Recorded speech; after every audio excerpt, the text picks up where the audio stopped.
Hello, everyone. We're just letting people in, so it will just take a moment for the room to populate, and then we will get started. In the meantime, if you want to find out more about village preservation and you have a cell phone or a mobile capability device in your hand, you can actually take the QR code in the corner of your screen and learn more about village preservation, but we'll just get started in a moment.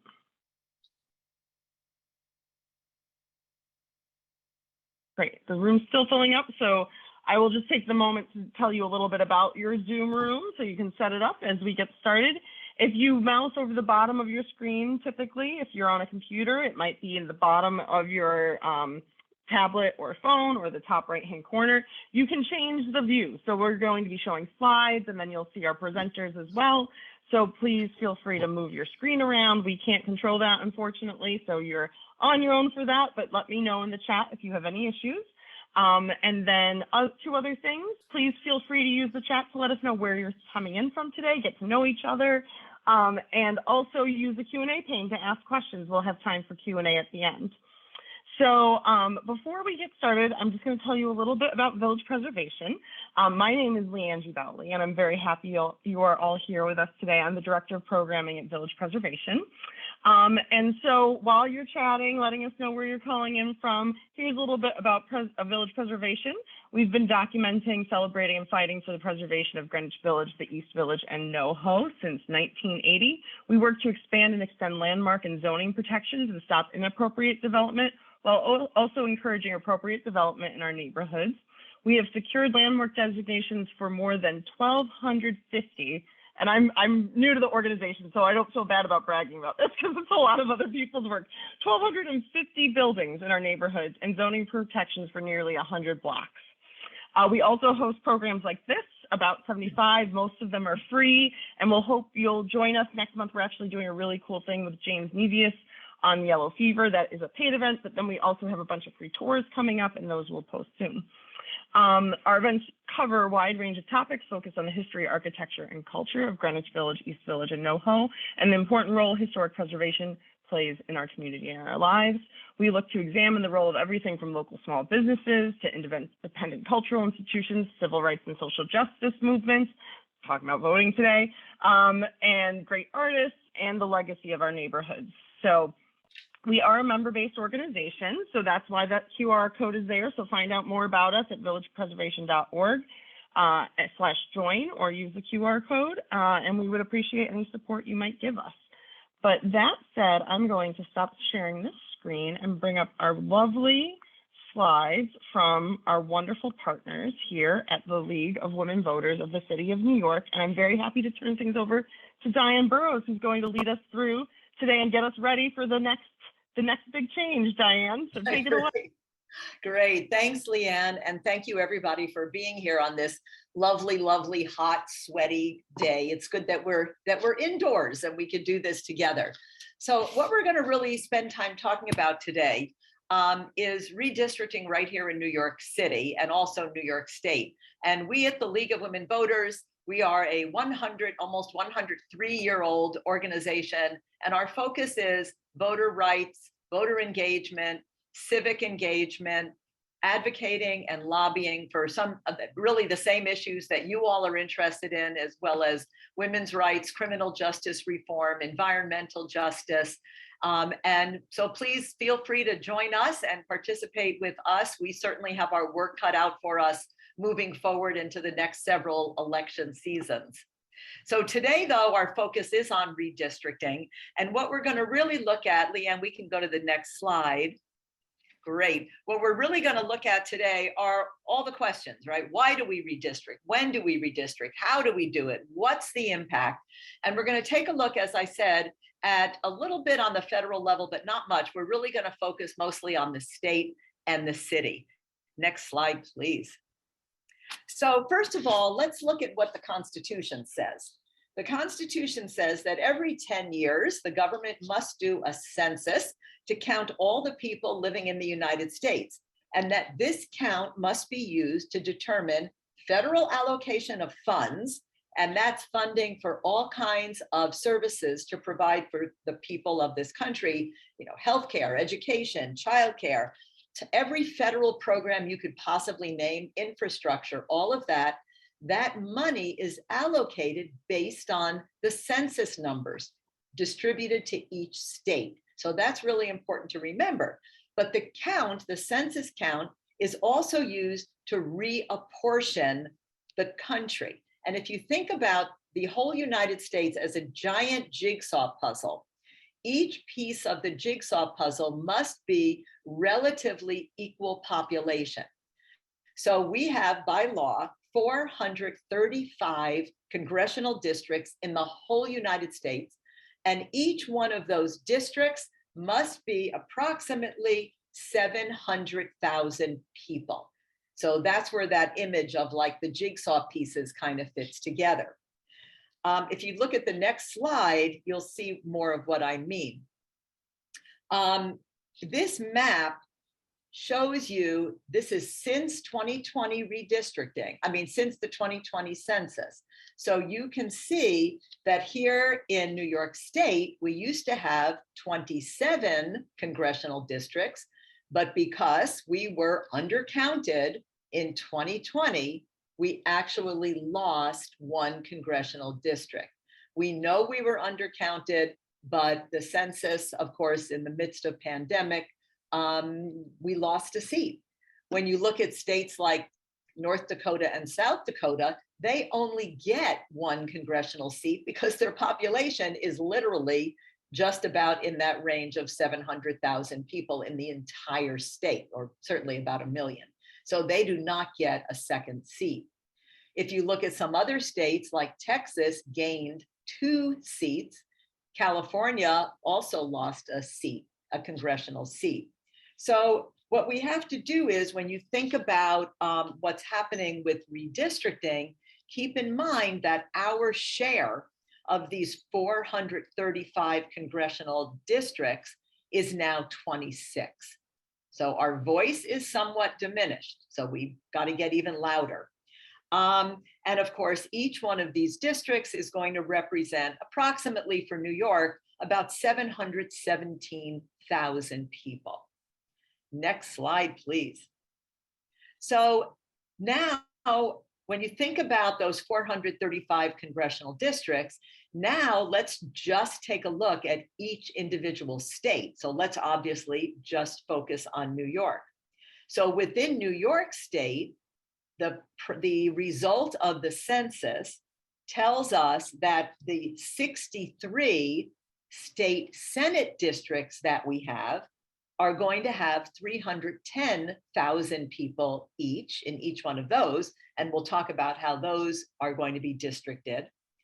We have 150 state assembly districts, which of course we just held the primary for. And each one of those is going to have about 130,000 people. Again, use that jigsaw image. And then all the way to the city council level, where we have 51 city council districts, and each one of those has about 160,000 New York City residents in each one of those. So again, if you think whole country, 435, New York share of that is 26. Then we have our state assembly, our state senate, and our city council. So let's go to the next slide and talk about how does this all happen. All of this is important because we can never forget that we're represented by where we live. And so all of our elected officials, whether it be Washington or Albany or City Hall, they are proposing and passing bills and creating law based on the fact that they were elected to do that by us, the residents of their district. So whether it be the congressional district with the 700,000 people in it, or the city council district with the 160,000 people in it, their job is the same: to create law for all of us that is supposed to make our lives better.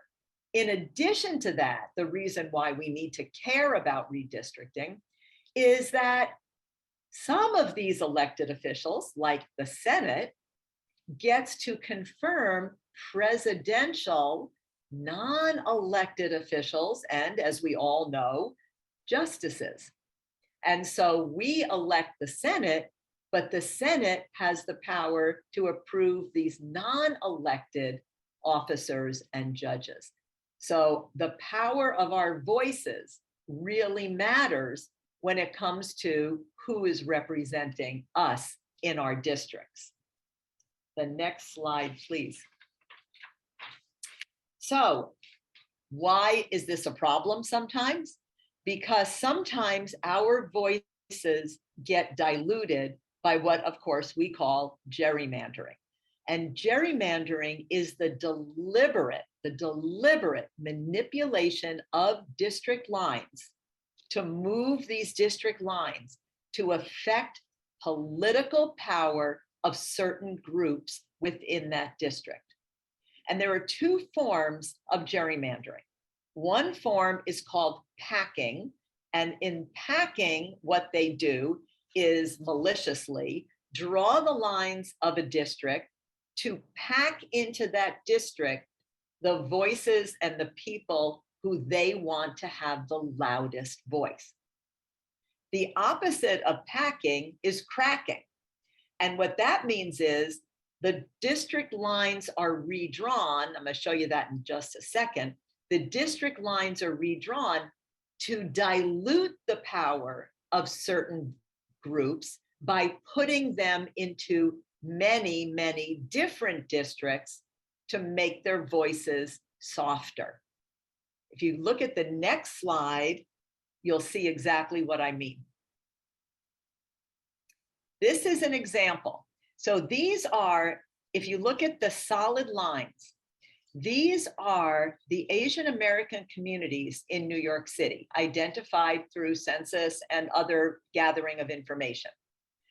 The red dotted lines are the state assembly districts. Now notice what happened. If you look, just kind of trace over, let's find one. Oh, like here's one.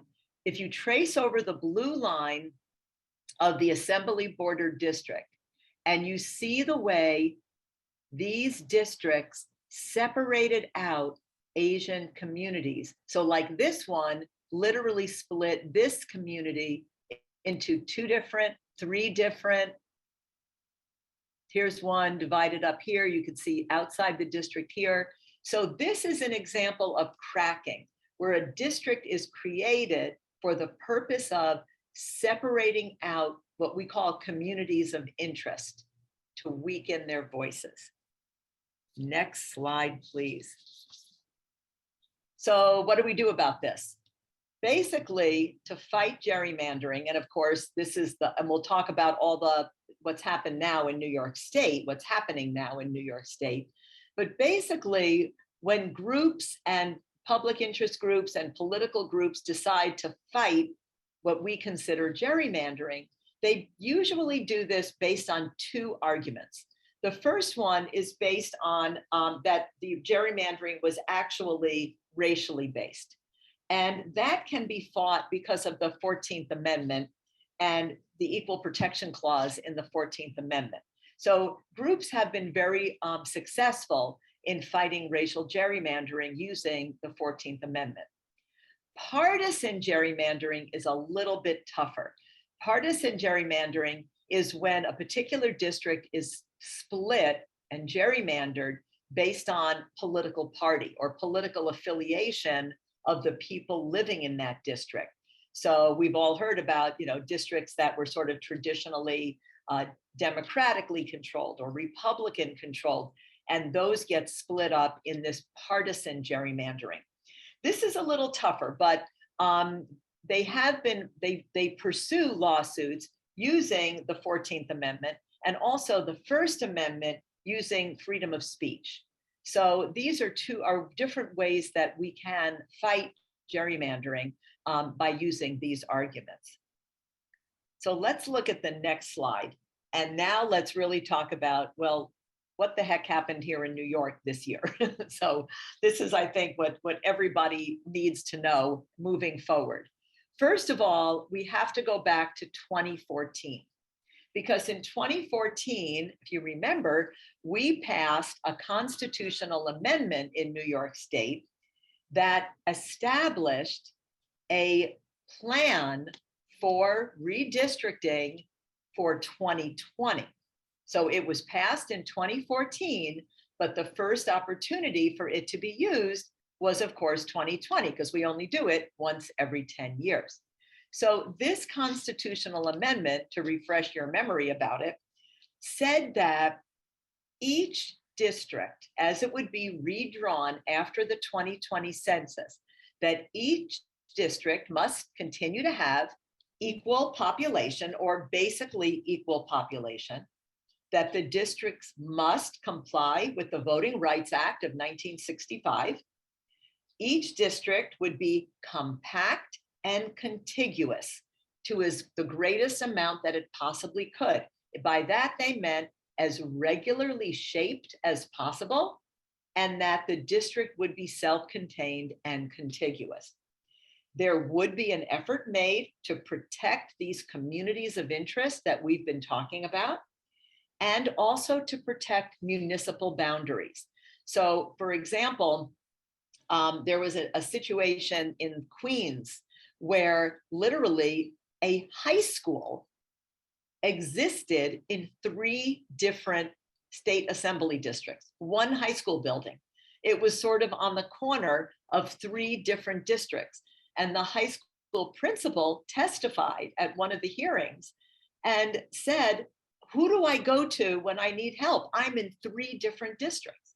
So that would be an example of really attempting to keep boundaries, a school district boundary. Also, that they would continue to take into account existing districts as much as they possibly could. And the last stipulation of this constitutional amendment created an independent redistricting commission. And this was formed in 2020 to enact all of these bullet points that you see on the screen in front of you. So let's take a look at this independent redistricting commission. So this is the way the law was written. And it's very convoluted. So I'm just going to kind of give the basics. There would be 10 members of this independent redistricting commission.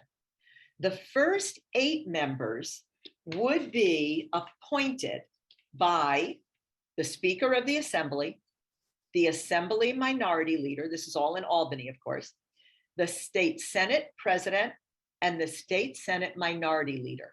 Each of those 4 elected officials would get to appoint 2 members to the commission.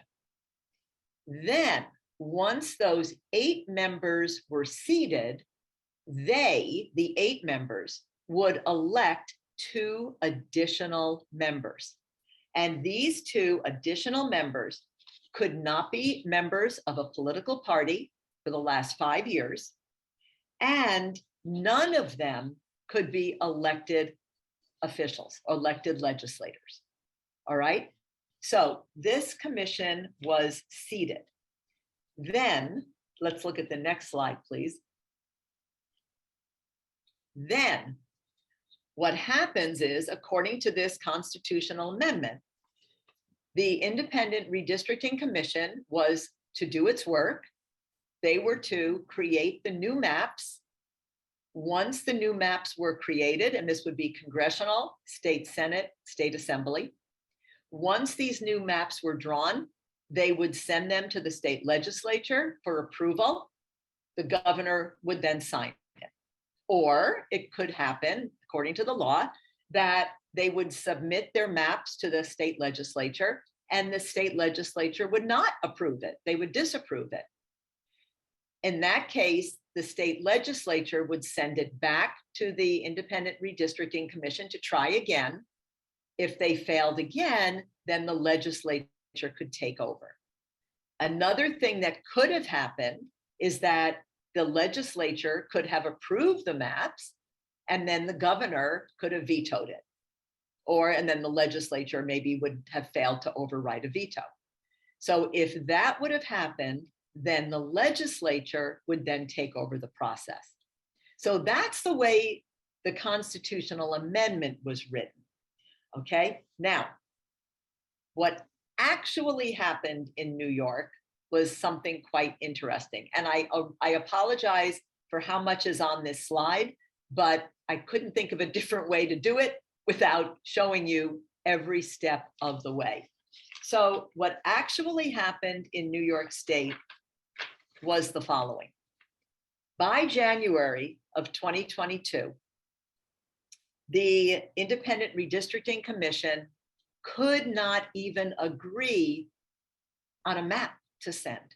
And what they ended up doing was they created a map that was from the Republican, the 8 members were half Republican, half Democrat, because that's how they were appointed. They created a Republican map. The other side created a Democratic map.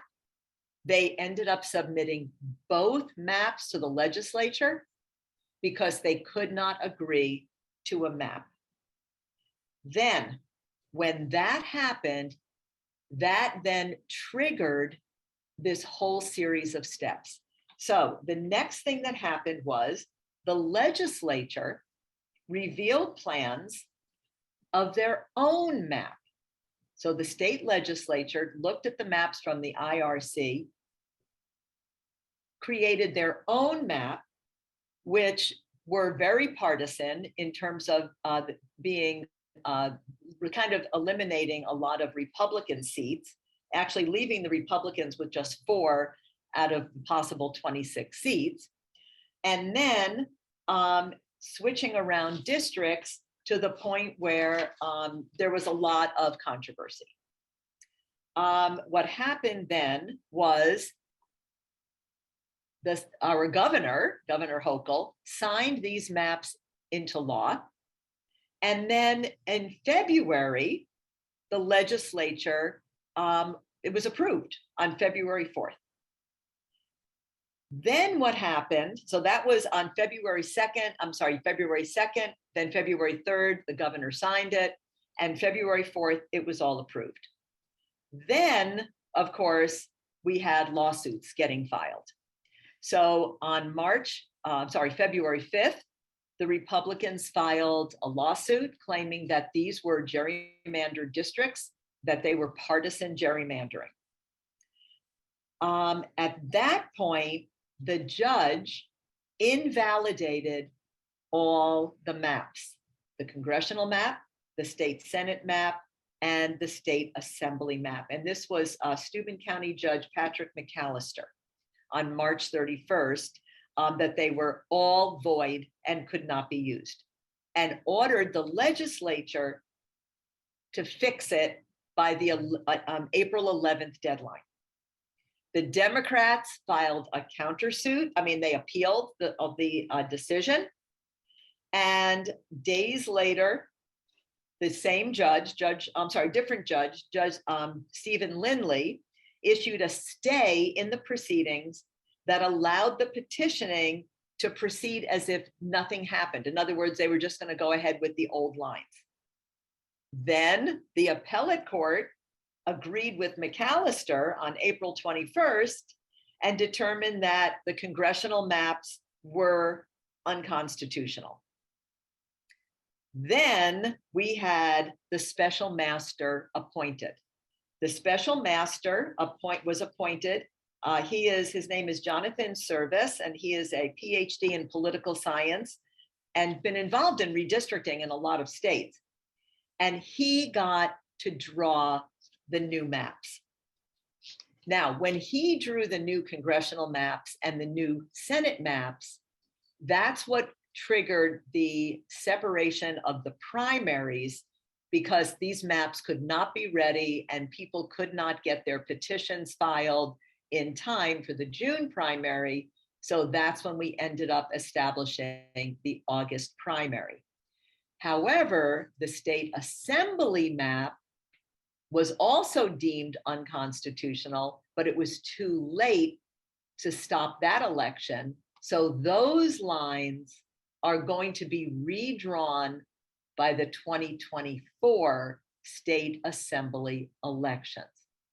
So we are using, when we voted in the primary in June, we used maps that were newly drawn, but have since been declared unconstitutional. And we will then redraw the lines. And in 2024, we will elect our state assembly using new maps. In the meanwhile, I'm going to show you in a minute what these new lines look like for the congressional districts.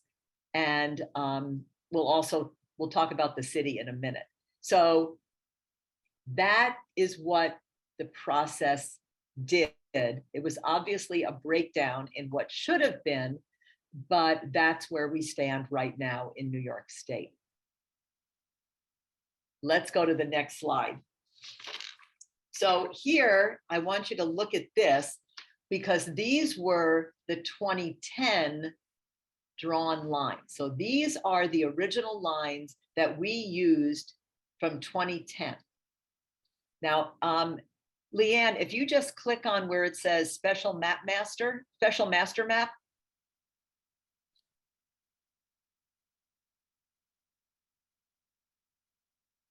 Okay, give it a second to load. There it is.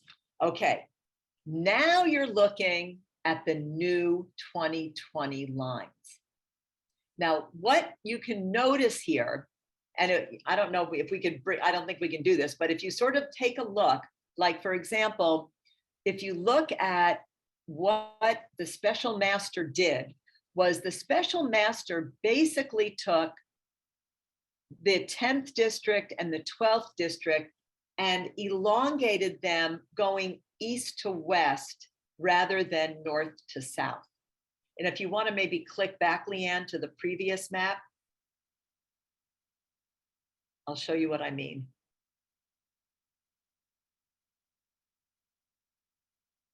Like just go back to the previous screen. One second. Oops, okay.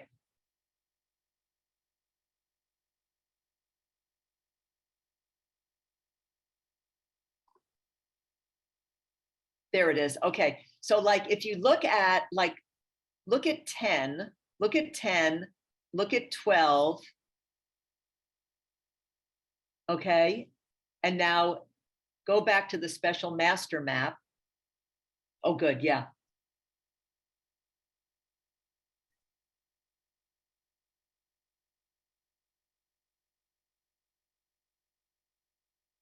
Okay. Let that load for a sec. Do you see what I mean? Do you see how we changed, almost like changed the axis of it and moved it around? And if you want to look down to your, let's see, so what districts are you all in?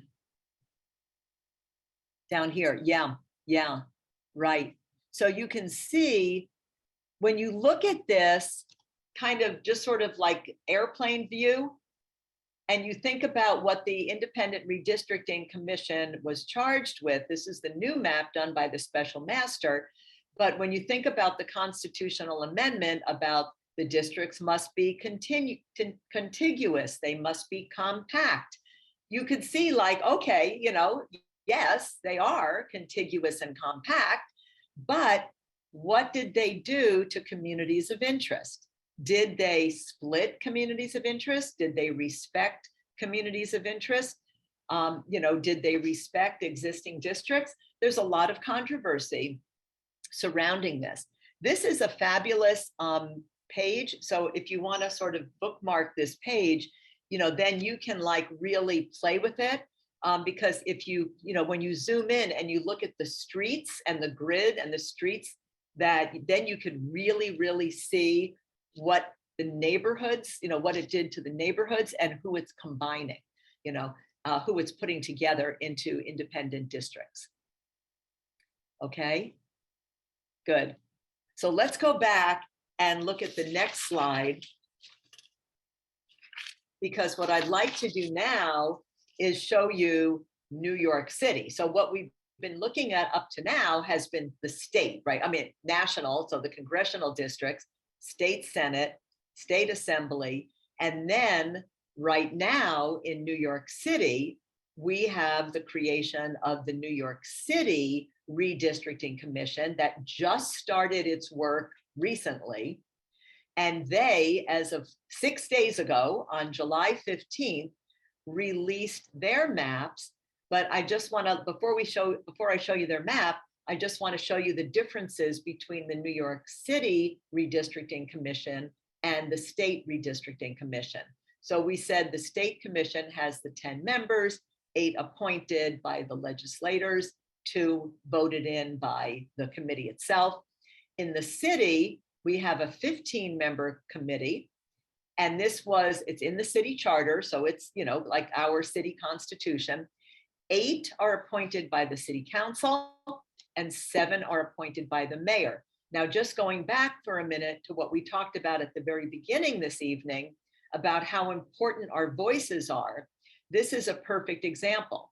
We elect the mayor, we elect the city council, they appoint the redistricting commission, and the redistricting commission determines who district you're in to determine who represents you.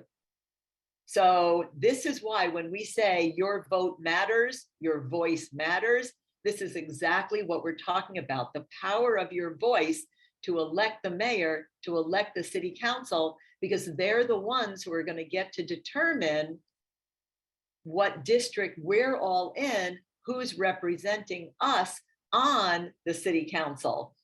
So it's all related. So Leanne, if you click on the top link,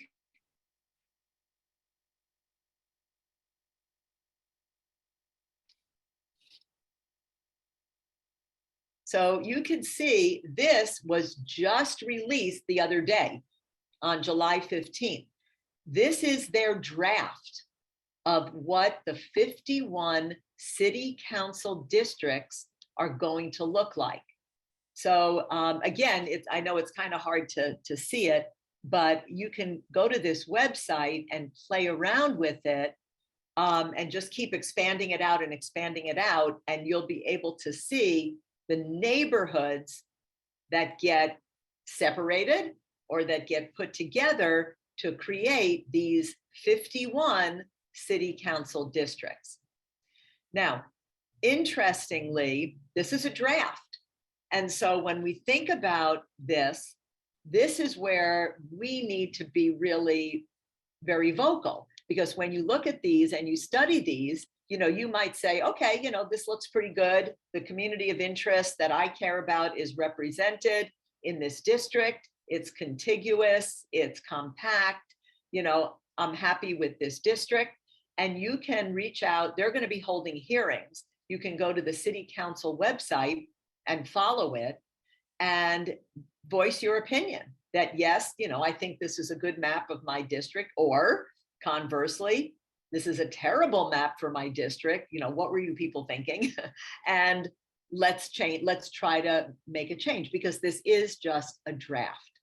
So this, of course, needs to be in place by the 2023 city council election, because when there's a census, we have our city council election every 2 years, and then it'll go to every 4 years. So they'll serve a 4-year term, but not until we re-elect them based on new maps.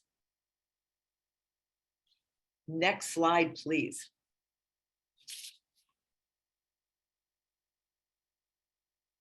So here's what the city council districts looked like before. So again, when you go back and forth, you can see how they changed, or if they changed.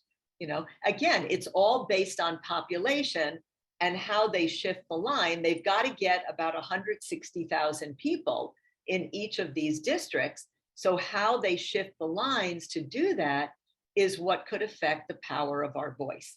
And that's what we have to really look for. The next slide, please.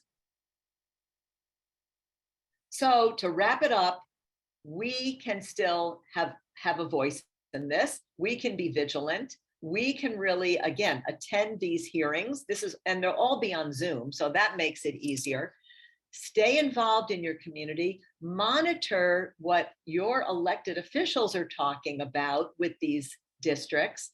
and then use your voice at the ballot box, because we have to get the word out that voting local really matters. That when you vote for city council, you're one of only 160,000 people. And of course, unfortunately, we know very few of those people actually come out and vote. So your voice is louder and your vote is so important because it's a much smaller group of people. You have a much greater chance of being heard as compared to a congressional district with 700,000 people in it. So on the local level, your voice is very powerful, and you can influence not only the work that's happening in the city council, but you can also influence the lines of the city council when we participate in this process. The other important point to make here is that when people go to vote under the redistricting, people need to be informed, because we don't want them going to the wrong poll site. So people need to go to the Board of Elections website. Just go on your phone to vote.nyc. And then you scroll down and you can check what your poll site is and what your election district is. So you go to the right place, and it also gives you your sample ballot. So you know who it is who's running in your district, because the lines may have moved, even though you haven't moved, the lines may have moved. And so we want to make sure that you're voting for who represents you in the correct district. So at that point, I'm going to stop. And if there's any questions or, comments, love to be able to have a chat.